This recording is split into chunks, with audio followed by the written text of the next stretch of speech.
नमस्कार दोस्तों, स्वागत है आपका हमारे YouTube चैनल डी के ऑनलाइन क्लासेस में। आपकी सफलता सीरीज बहुत जोरों शोरों से चल रही है। जी की क्लास हो चुकी है, उसे अटेंड करें और अपनी तैयारी को परखें। ये सीरीज बहुत ही महत्वपूर्ण है आप लोगों के लिए। जो भी कैंडिडेट एसएससी जीडी का है, इससे 100% आपको क्वेश्चन मिलेंगे ही मिलेंगे। नए हैं तो चैनल को सब्सक्राइब करें, क्लास को लाइक करें और अपने दोस्तों के पास शेयर करें। हिंदी की सीरीज, हिंदी की क्लास फर्स्ट है। इसका पहला क्वेश्चन है आपके लिए।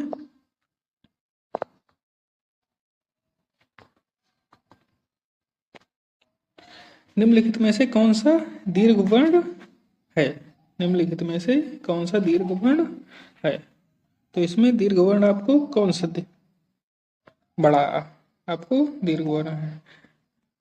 ह्रस्व स्वर में आते हैं छोटी, छोटा, छोटी, छोटाऊ, और दीर्घ में इनकी संख्या 7 होती है। बड़ा, बड़ी, बड़ाऊ, ए आए ओ आओ, ये कुल टोटल 7 होते हैं। क्वेश्चन नंबर 2 है, दिए गए वाक्य के लिए उचित विराम चिन्ह का चयन कीजिए। अनीता, मधु, पूनम और नीरू अपने कार्य में मग्न है।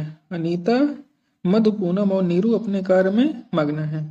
तो इसमें कामा का प्रयोग यानी अल्प विराम का प्रयोग किया जाएगा।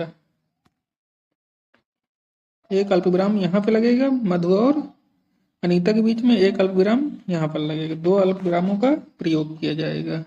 नेक्स्ट क्वेश्चन, राम संज्ञा का कौन सा प्रकार है? तो राम व्यक्तिवाचक संज्ञा है, क्योंकि राम एक व्यक्ति का नाम है, तो व्यक्तिवाचक संज्ञा में आएंगे।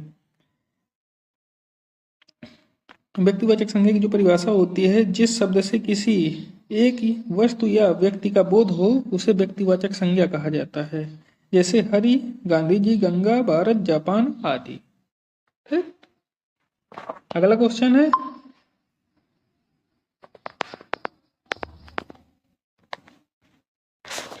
जो शब्द सर्वापर संबंध से किसी भी संज्ञा के बदले आता है उसको क्या कहा जाता है? तो उसे सर्वनाम कहते हैं। जो शब्द संज्ञा या सर्वनाम की विशेषता बताते हैं उन्हें विशेषण कहा जाता है। और जो भी जिस शब्द से क्रिया के काम का होना या करना पाया जाता है उसे क्रिया कहते हैं। और क्रिया विशेषण की जो डिफिनेशन होती है, जो क्रिया की विशेषता बताता है उसे क्रिया विशेषण कहते हैं।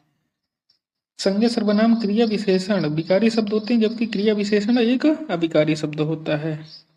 अगला क्वेश्चन है, इनमें से कौन सा शब्द विशेषण नहीं है? यानी जो संज्ञा सर्वनाम की विशेषता नहीं बता सकता है वो शब्द चयन करना है। तो इसमें ऑप्शन नंबर बी, तुम, एक सर्वनाम है, और काला, शांत, आगामी ये विशेषण है। क्वेश्चन नंबर अगला, टहलना एक अच्छा व्यायाम है में टहलना क्या है? टहलना एक क्रियात्मक संज्ञा है। नेक्स्ट क्वेश्चन है, परिमाणवाचक विशेषण द्वारा किसका बोध होता है?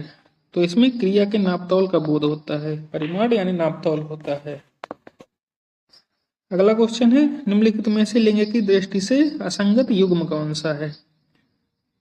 इसमें बड़ी री होगा। टोकरी सही से बड़ी लिखा जाएगा। लेखक का लेखिका होता है, चूहा का चूहिया, पतीला का पतीली, और टोकरा का टोकरी होता है। तो आपका ऑप्शन नंबर सी करेक्ट हो जाएगा। अगला क्वेश्चन है, निम्न में से कौन सा शब्द सदैव एक वचन में प्रयुक्त होता है? तो सदैव एक वचन में प्रयुक्त होने वाला शब्द है सहायता। पुस्तक का बहुवचन बनाएंगे, पुस्तकें हो जाएंगे। लड़का का लड़कों या लड़के हो जाएगा। पौधा का पौधों हो जाएगा। तो सहायता एक ऐसा शब्द है जो सिर्फ एक वचन में ही प्रयुक्त होता है हमेशा। अगला क्वेश्चन है, निम्नलिखित प्रश्न में 4 विकल्पों में से उस विकल्प का चयन करना है जो दिए गए वाक्य के काल का सही विकल्प होगा। माँ ने खाना खा लिया होगा। तो इसमें आपको बोध हो रहा है कि संदिग्धता का बोध हो रहा है, यानी कंफर्म नहीं हो रहा है। खा लिया है, खाया। संदिग्ध वर्तमान, संदिग्ध भूतकाल की जो डिफिनेशन होती है, क्रिया के जिस रूप से भूतकाल का बोध हो किंतु कार्य के होने में संदेह हो, वहां संदिग्ध भूतकाल होता है।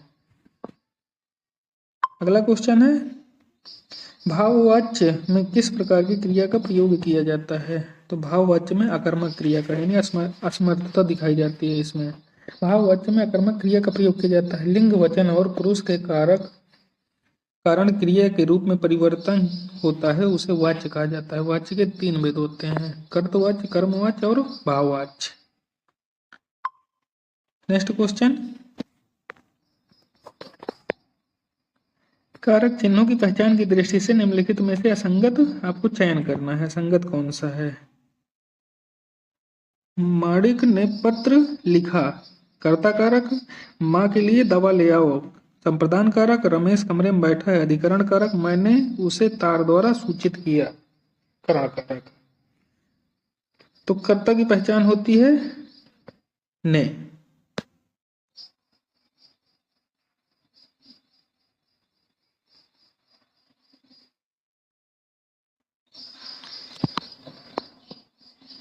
इसमें मणिक ने पत्र लिखा, इसमें कर्म कारक हो गया इसका। और माँ के लिए दवा ले आओ के लिए संप्रदान का प्रतीक होता है। रमेश कमरे में बैठा है, मैं पर अधिकरण का होता है।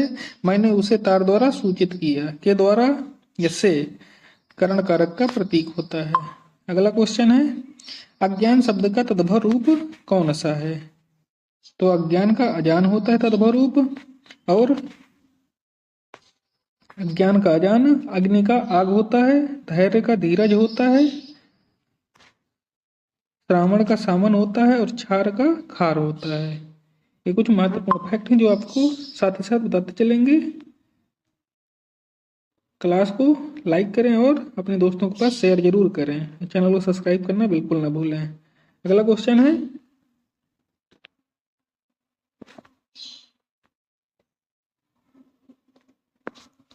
अध्यक्ष शब्द में उपसर्ग कौन सा है? तो अध्यक्ष में अधि उपसर्ग होगा। ऑप्शन नंबर सी आपका करेक्ट हो जाएगा। उपसर्ग उस शब्दांश से अव्यय को कहते हैं जो किसी शब्द के पहले आकर उसका विशेष अर्थ प्रकट करता है। जैसे राज शब्द में अधि जो उपसर्ग लगाने से अधिराज बन जाता है। अधिकार, अध्यात्म, इसी तरह बहुत से शब्द होते हैं। अगला क्वेश्चन है, राखनहार शब्द में निम्न में से कौन से प्रकार का प्रत्यय है? तो आपका कृदंत हो जाएगा। राखनहार शब्द में कृदंत प्रत्यय का प्रयोग हुआ है। नेक्स्ट क्वेश्चन है, निम्नलिखित विलोमार्थी शब्द युग्मों में असंगत कौन सा है? तो आपका ऑप्शन नंबर बी करेक्ट हो जाएगा। अथ का विलोम इति होता है, अल्पज्ञ का बहुज्ञ होता है, अनुकूल का प्रतिकूल होता है। अवनति उत्थान का पतन होता है, अवनति का पतन नहीं होता। तो आपका ऑप्शन नंबर बी करेक्ट हो जाएगा। नेक्स्ट क्वेश्चन है, निम्नलिखित प्रश्न में 4 विकल्पों में से उस विकल्प का चयन करें जो विलोम शब्द का सबसे अच्छा विकल्प है। क्रुद्ध, क्रुद्ध का विलोम क्या होता है? तो क्रुद्ध का होता है शांत यानी क्रोधित। और ये क्रोधित क्रुद्ध का पर्यायवाची हो गया। अधिक का कम होता है, अक्सर का कभी कभी या कभी कभार होता है विलोम। नेक्स्ट क्वेश्चन है, अनिल का पर्यायवाची शब्द कौन सा है? तो अनिल पवन का पर्यायवाची होता है। अनिल के अन्य पर्यायवाची हैं समीर वात, पवमान, समीरण, प्रवात, मारुत। अनल के पर्यायवाची हैं आपके अग्नि, पावक, हुतासन, कृशानु, वैश्वानर, दहन, धूमकेतु। ये अनल यानी आग के पर्यायवाची हैं। नेक्स्ट क्वेश्चन है आप लोगों के लिए, कपड़ा शब्द का पर्यायवाची शब्द नहीं है। कपड़ा का कौन सा पर्यायवाची शब्द नहीं है? धरित्री धरती का होता है, पट, वसन, चीर, अंबर, ये शब्द कपड़ा के पर्यायवाची होते हैं। पृथ्वी के होते हैं अचला, धरा, मही, रत्न, गर्भा, क्षिति, उर्वी, भूमि, पृथ्वी, धारणी, वसुंधरा आदि इसके पर्यायवाची होते हैं। लास्ट क्वेश्चन है आज की क्लास का, फैला अपने रवि कर जाल, फैलाकर अपने रवि कर जाल। उपरोक्त वाक्य में प्रयुक्त कर शब्द निम्न में से किस अर्थों को प्रकट करता है? तो कर किरण को प्रकट करता है। कर के अन्य होते हैं हाथ, सूंड, टैक्स, ये अनेकार्थी होते हैं। ये आपके 20 क्वेश्चन कंप्लीट हुए दोस्तों। क्लास अच्छी लगे लाइक करें, चैनल को सब्सक्राइब करें और क्लास को ज़्यादा से ज़्यादा लोगों के पास शेयर करें। नमस्कार दोस्तों, मिलते हैं अगली क्लास में।